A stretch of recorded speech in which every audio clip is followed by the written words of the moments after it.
तिरहुत स्नातक निर्वाचन क्षेत्र से जन स्वराज के उम्मीदवार डॉक्टर विनायक गौतम ने किया नामांकन। पार्टी अध्यक्ष मनोज भारती समेत कई बड़े नेता और हजारों लोग नामांकन में हुए शामिल। तिरहुत स्नातक निर्वाचन क्षेत्र में हो रहे विधान परिषद उपचुनाव को लेकर जन स्वराज के उम्मीदवार डॉक्टर विनायक गौतम ने अपना नामांकन पत्र दाखिल किया। क्लब मैदान में जन स्वराज की ओर से नामांकन सह आशीर्वाद सभा का आयोजन किया गया।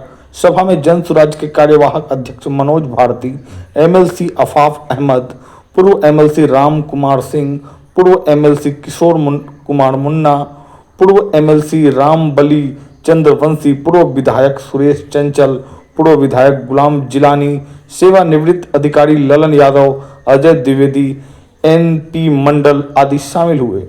कार्यक्रम की अध्यक्षता मुजफ्फरपुर के जन स्वराज जिला अध्यक्ष इंद्रभूषण सिंह के अशोक ने किया। नामांकन सभा में तिरहुत स्नातक क्षेत्र के सभी जिले सीतामढ़ी, शिवहर, मुजफ्फरपुर और वैशाली से हजारों की संख्या में लोग हुए शामिल। नामांकन सभा को संबोधित करते हुए जन स्वराज के अध्यक्ष मनोज भारती ने कहा कि जन स्वराज प्रत्याशी डॉक्टर विनायक गौतम ने भी मेरी तरह नेतरहाट स्कूल से पढ़ाई की। डॉक्टर विनायक गौतम इस क्षेत्र में लोगों से सीधे जुड़े हुए हैं। वे उनके बीच रहकर उनकी सेवा करते रहेंगे, इसलिए जन स्वराज उन्हें अपना उम्मीदवार बनाया है और भविष्य में भी जन स्वराज उन्हीं को अपना उम्मीदवार बनाएगा जो स्थानीय और जमीन से जुड़े हुए लोग हों। इसके साथ ही उन्होंने कहा कि जन स्वराज का अभियान सिर्फ सत्ता हासिल करना नहीं है, बल्कि हमारा संकल्प बिहार में बदलाव लाना है। साथ ही साथ नामांकन पत्र दाखिल करने के बाद डॉक्टर विनायक गौतम ने मीडिया से बातचीत करते हुए कहा कि वे पेशे से डॉक्टर हैं। अब तक उन्होंने स्वास्थ्य क्षेत्र में पूरी ईमानदारी से सेवा की है। इसी तरह वह राजनीति के क्षेत्र में भी पूरी तरह ईमानदारी से जनता की उम्मीदों पर खरा उतरेंगे। उन्होंने कहा कि राजनीति उनके लिए जनता की सेवा करने का दूसरा जरिया है। उन्होंने यह भी दावा किया कि उनका किसी से मुकाबला नहीं है। उनके साथ ही डॉक्टर विनायक गौतम ने जन स्वराज के सूत्रधार प्रशांत किशोर का आभार व्यक्त करते हुए कहा कि प्रशांत जी ने मुझ पर भरोसा जताया है, मैं उस पर 100% खरा उतरूंगा। उन्होंने यह भी कहा कि वह बिहार की जनता की उम्मीदों पर खरा उतरेंगे। अगर ऐसा नहीं कर सके तो अगली बार चुनाव नहीं लड़ेंगे। मीडिया से बातचीत के दौरान उन्होंने क्या कुछ कहा, आइए सुनवाते हैं वीडियो में आगे, एवं साथ ही साथ गणमान्य नेताओं की भी भाषण आपको सुनवाते हैं। लेते आ रहे हैं उनकी तरह जनता का वोट लेकर वो अपने चुनाव क्षेत्र से गायब नहीं हो जाएंगे। वहीं पर रहकर जनता के बीच रहकर उनकी समस्याओं को सुनकर उसका समाधान निकालेंगे। ये एक ऐसी चीज है जो डॉक्टर विनायक गौतम के साथ भी लागू होती है।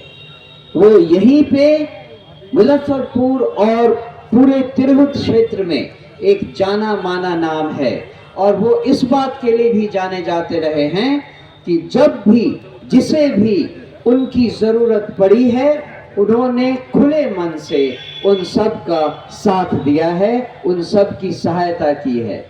चुनाव के बाद भी उन्होंने अपने सारे मुद्दे आपके सामने रखे हैं कि वो क्या मुद्दे उठाएंगे विधान परिषद में, लेकिन उन सब से ज्यादा महत्वपूर्ण बात यह है कि वो इस सारे दौरान जनता के बीच रहेंगे, उनके लिए उपस्थित रहेंगे, उनकी समस्याओं को सुनने का चाहे कोई भी समय हो, उनके पास धैर्य है, उनके पास ताकत है। ये एक ऐसी चीज है जिसे जन स्वराज बाकी आने वाले चुनाव में भी अपने प्रत्याशियों में देखना चाहेगी। एक दूसरी बात है जो इस मौके पर मैं आपसे कहना चाहूंगा, जन स्वराज का निर्माण, जन स्वराज का जन्म शासन पाने के लिए नहीं हुआ है। हम यहाँ बिहार में शासन पाने के लिए नहीं इकट्ठे हुए हैं। बार बार इस बात को याद रखने की जरूरत है कि अगर हम केवल शासन पाकर खुश हो गए तो हम में और किसी दूसरी पार्टी में जल्दी ही कोई अंतर बाकी नहीं बच जाएगा। हमारा ध्येय है बिहार में बदलाव लाना, और बिहार में बदलाव लाने की पहली सीढ़ी, उसकी तरफ जाने का पहला कदम शासन पाना है, जिससे हम विकास के लिए सही सही नीति कानून बनवा सकें।